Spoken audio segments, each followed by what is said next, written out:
You just started playing Wuthering Waves and you are presented with lots of new information. Brand new world, new systems and new mechanics with complicated names. As a result, you may feel a little overwhelmed and lost. If this sounds familiar to you, or you just want to deepen your knowledge, this video will help you sort everything out, so you can continue your journey with a clear head and a precise understanding of what is happening. Also, if you... Stop yapping and start already, Ein. Fair point. Well now, let's stop with this nonsense and let's begin.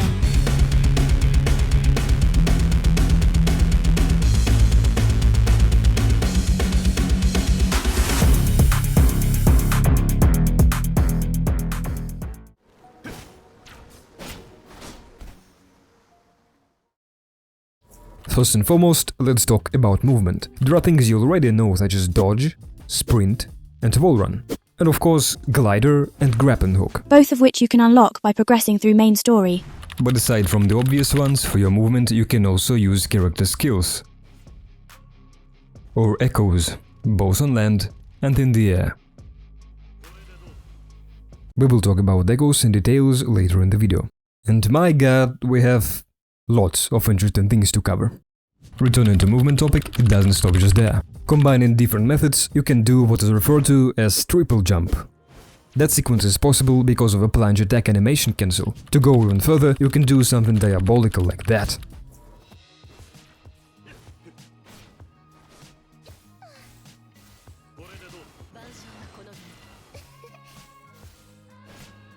The power of editing really does wonders, huh? Just look at how many times he died beforehand, running out of stamina.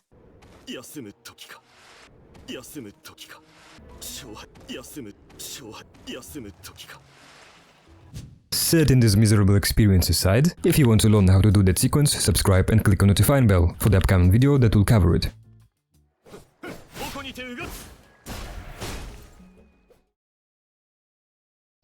This mechanic is as straightforward as it is. Just press dodge right as attack is about to hit you, nullify all damage and enjoy a satisfying slow motion. And while time is slowed, you are invulnerable to any damage and control effects that can potentially send you to Jesus. Dodge is fairly easy to perform. That is, unless enemies decide to go full Elden Ring style on you and delay their attack till you burn your whole stamina trying to dodge it.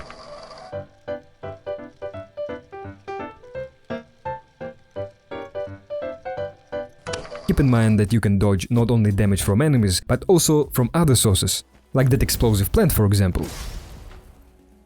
And I'm sure min-maxers will find a way to utilize this trick to break a game someday. I'm pretty confident they, along with speedrunners, are the new step of human evolution at this point. All hail the glorious evolution. Agree on that one. Another important thing closely connected to dodge is dodge counter. Every single character has this ability. You can perform it if you do basic attack right after you dodge a damage, even if not from the enemy itself. But do keep in mind, you must click attack right away. There must be no other inputs between dodge and attack, even if it's just a single little step. Or another dodge that lasts for a quarter of a second. Waiting for too long will also result in a failure.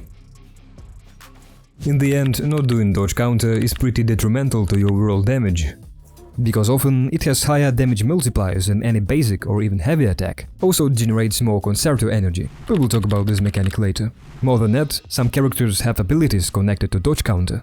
Denjin, for example, can cast her enhanced skill after using it.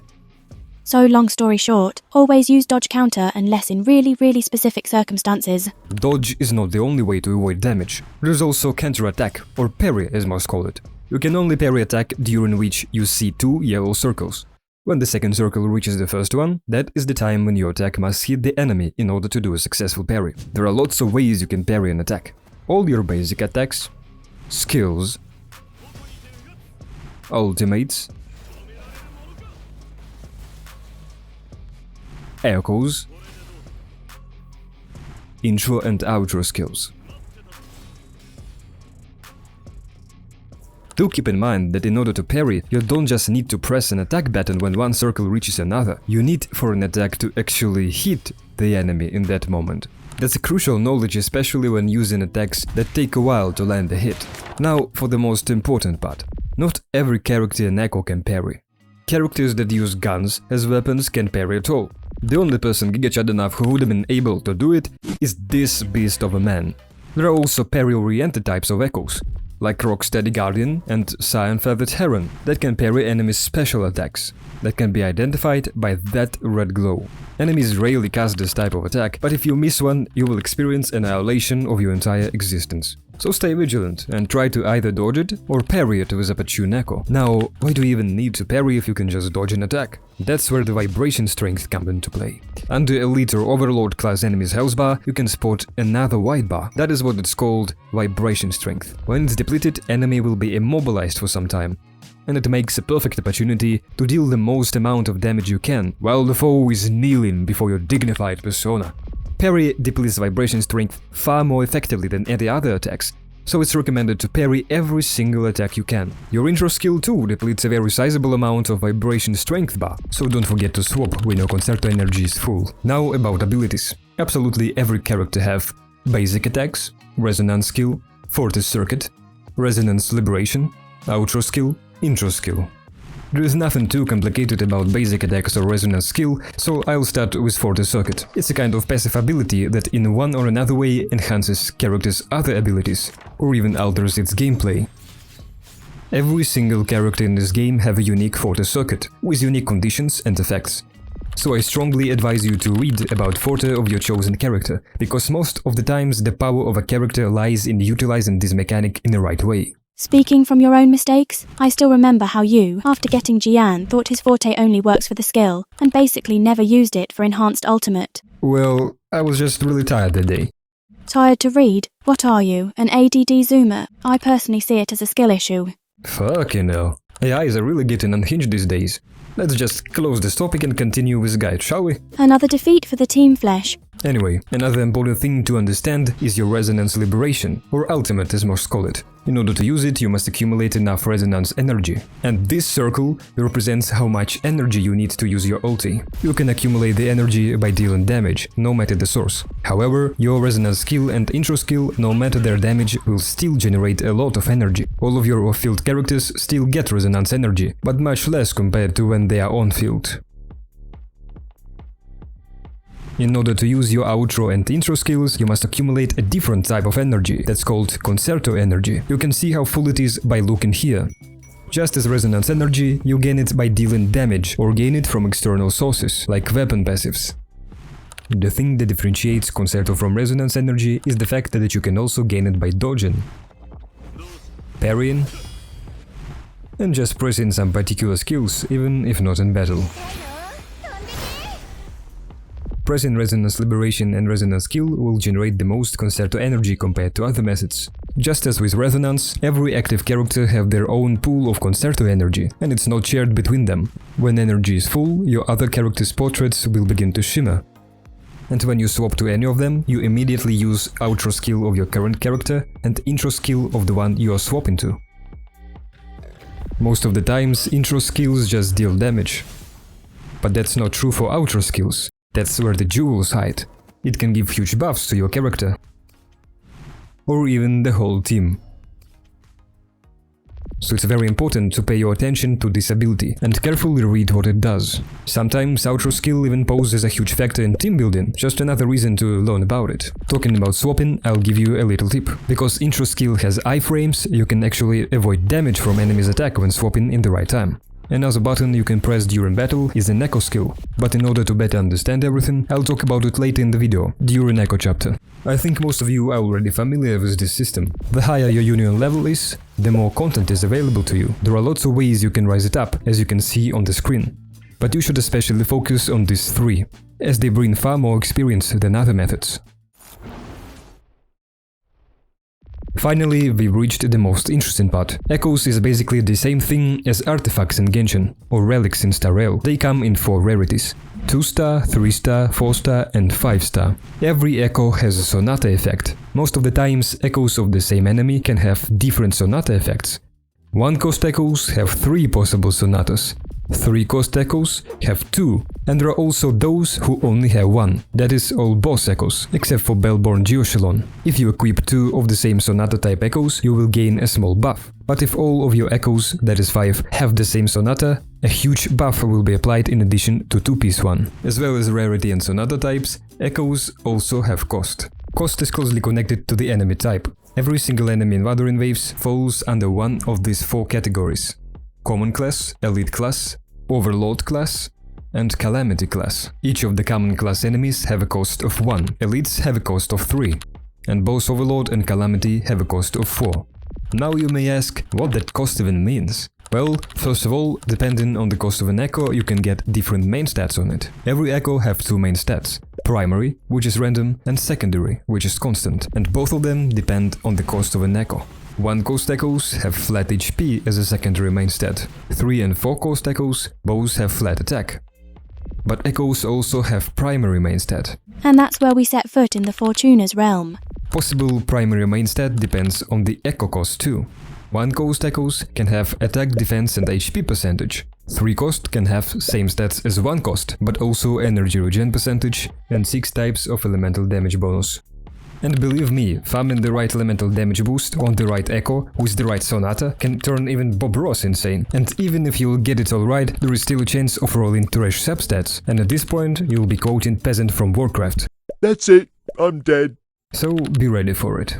That is unless you are one of those bastards with shit ton of luck who got Yinlin in 1 tentpole. Just like your brother, right? Везучий ублюдок, блять. And finally, 4 coast echoes can also have attack, defense and HP percentage, but in addition to that, crit rate, crit damage and healing bonus percentage. Now let's talk about substats. The number of substats depends on the echo rarity and its level.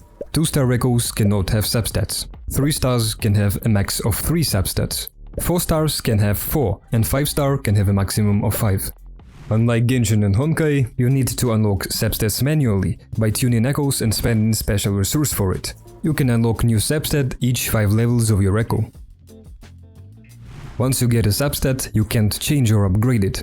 But when tuning an echo, the value of substat will depend on luck and will be picked from a given range. On your screen you can see the list of possible substats and their range of values. Every type of echo can have any of these substats, no matter its rarity or cost. You can also have the same substat as your main stat as well. One more thing that differentiates Wuthering Waves system from the one in Hoyo games. Talking about leveling up echoes, you cannot use other echoes to upgrade the one you want. The only exception is echoes that are already leveled up. You can use them as materials, but they give you only 75% of their original experience value. So the main way to upgrade your echoes is using sealed tubes. Although you can get them from here and there as a quest, event or exploration rewards, the most profitable and sustainable way to get sealed tubes is beating Tacet Fields. Knowing all that I told you, let's talk about limitations now. Your characters have what is called overall cost limit of echoes they can equip. That limit changes depending on your databank level. The maximum limit of cost you can get is 12. That means you can't just rock 5 Calamity type echoes, annihilate all the content in the game, and then go to streamers chat and tell them that you are more skilled than they are. That's why there is a limit. There are lots of possible variants of echoes you can equip, but the most efficient one is this. 1 4-cost echo, 2 3-cost echoes, and 2 1-cost echoes. There is also alternative of 2 4-cost echoes and 3 1-cost. You can use it as a transitional build in early and mid game, until you find god tier stats for the first build. Every single echo in this game have a skill, which you will be able to use if you put the chosen echo in the first slot of your echo loadout tab. Most of the times, the higher cost an echo has, the more powerful its skill is. Boss echoes, for example, not only deal damage, but also provide passive buffs. That's why 90% of players just put their 4-cost echoes in the first slot. And that's what you should do too, especially if you just started playing. But among 1-cost echoes there is a figure, exceptional, maverick, humanary, whose every action radiates a quiet grandeur. Finally, I'll talk about how to actually farm echoes. You can get them in 3 ways: drop from an enemy, Tacet Field challenge, and as quest or challenge reward. In order to better understand all of it, I'll tell you about databank first. Essentially, this system is very similar to Pokédex. Union level. Meaning the higher your level is, the higher are the rewards you can get. You can gain databank experience in 2 ways.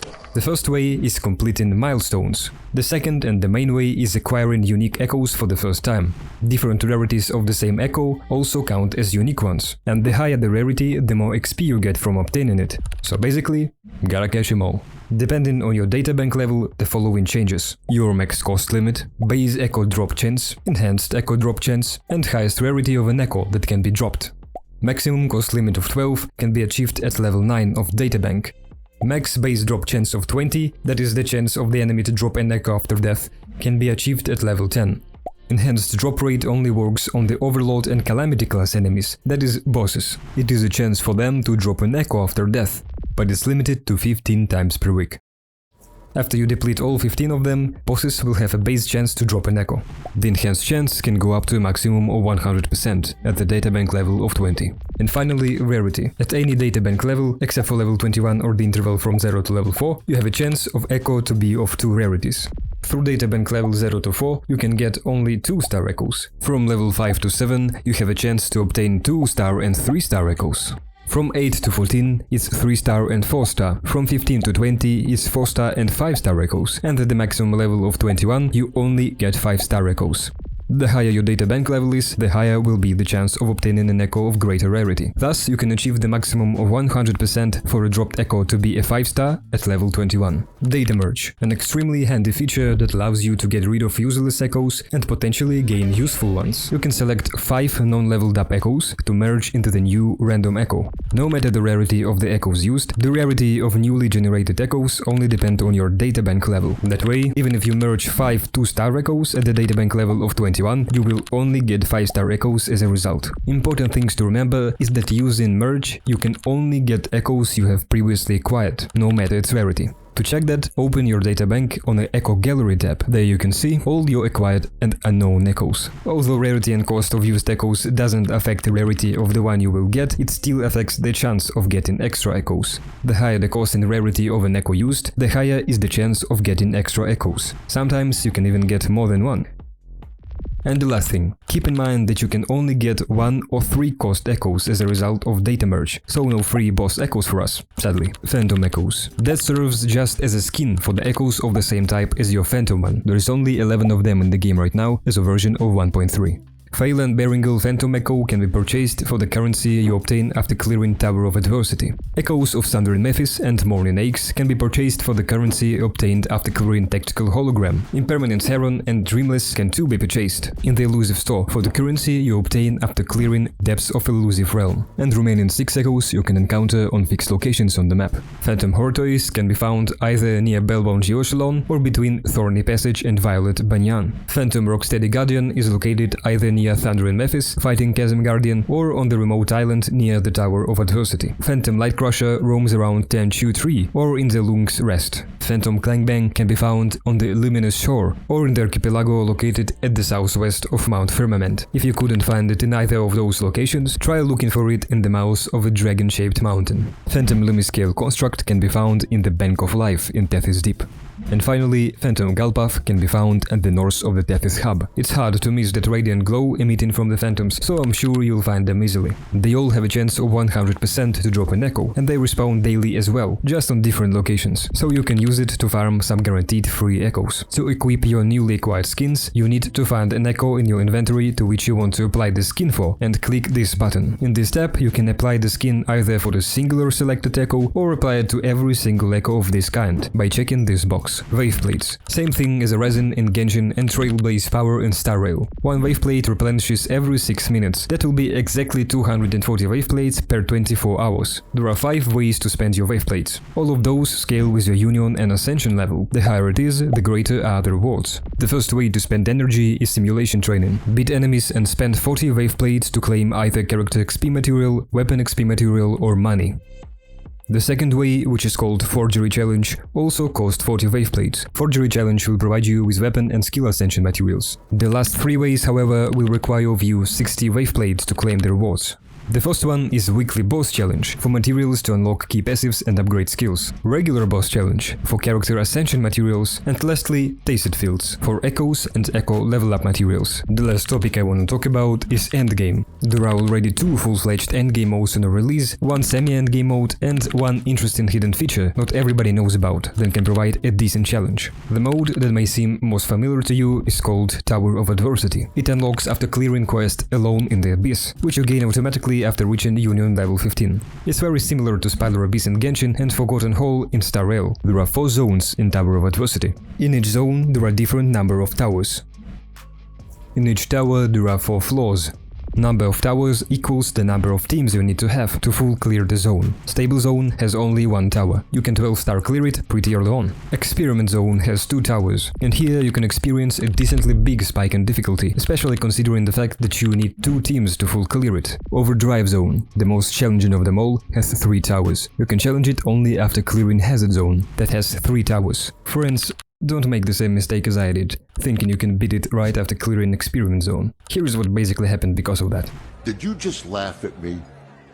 Do you think you can beat me? Well, I have a level 70 Gian and Calcharo, so I think with some skill...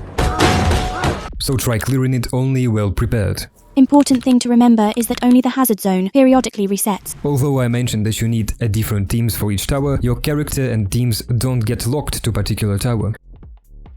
All thanks to Vigor system. Every one of your characters have a maximum of 10 Vigor. To fight in each floor, participating character need to spend a certain amount of Vigor, corresponding to the floor's index number, where the last 4th floor have a cost of 4 Vigor. By doing simple math, it requires exactly 10 Vigor to beat all floors, so most of the players, just for the simplicity of things, assign specific team to each tower. But if you want to, or the situation requires so, you can always mix and match different teams and characters between all towers. Just remember that after clearing a floor, team's Vigor will be permanently depleted for this zone, unless you decide to reset the progress. And of course, for the reason we are doing all of this. Not to mention the reason of feeling superior, because you beat the game faster and more F2P than your favorite streamer, you can actually get a pretty sizable amount of rewards in a Tower of Adversity. For getting all the stars in Stable Zone, you get 800 Astrite. In the Experiment Zone, you get 1000 Astrite. In the Overdrive Zone, you only get 400 Astrite. And in the Hazard Zone, you get 700 Astrite. In addition to all this sweet Astrite, you also get special currency that you can spend in the shop. You can purchase all of the things you can see on your screen with it.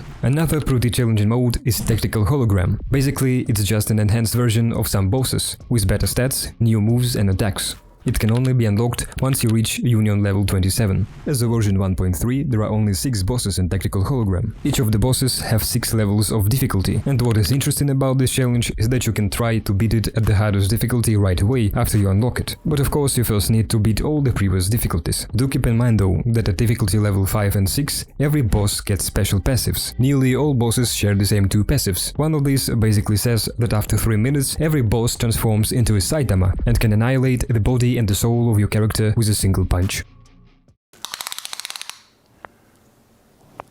That's quite big. At this point, nothing will save you. Not the god, not even the Zhongli shield. The juice hides in the 3rd passive.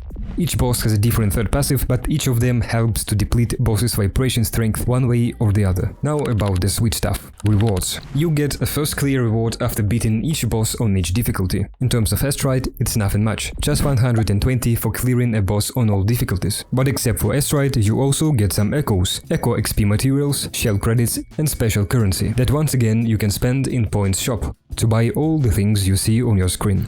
The sad part is that Tactical Hologram are just one-time clear challenges, and the only point of replaying those challenges after beating it is trying to one-up your PB or just practice your skills in a challenging content. The last 2 things I wouldn't exactly call the endgame, at least in terms of difficulty compared to the previous 2, but it's still worth mentioning, especially the first one, which is called Depths of Illusive Realm, or as I call it, Suzume. Those of you who played Star Rail may feel a close resemblance to the simulated universe. This is another mode that periodically resets, with some valuable rewards, especially malleable echoes. There is nothing too complicated about the gameplay itself, but there are still some things worth mentioning, and the biggest one is that you don't gain any benefit from the echoes your character have equipped. The only things that affect your stats in this mode are the level of your character, level of your talents, weapon of choice and its level. Also, don't forget to clear those little quests to get some additional Astrite. Now about the hidden thing I mentioned. Some of you may already know this, but there are mini bosses scattered around the map. Their level ranges from level 21 to level 120, and you can fight each of them even in the beginning beginning of the game. You can visually recognize them by that menacing red glow. You get an achievement for each one you defeat and the guaranteed echo. If there are multiple enemies, you will get an echo of the first one you defeated. Another good thing about these mini-bosses, they respawn every week, so if you want to relive the experience, you are always welcomed. If you want to learn about the location of each of them, I'll link videos in the description of the people going over every single one of them in Jinzhou and another video in Mount Firmament. If you're still watching the video, I applaud you. Your attention span is still intact by the wrath of the internet. Thank you for watching this far, friend. If you enjoyed my video, my style, or just the information I presented, please consider liking the video, subscribing and clicking a notifying bell. And of course, let's climb to the top of this world together, distant visitor.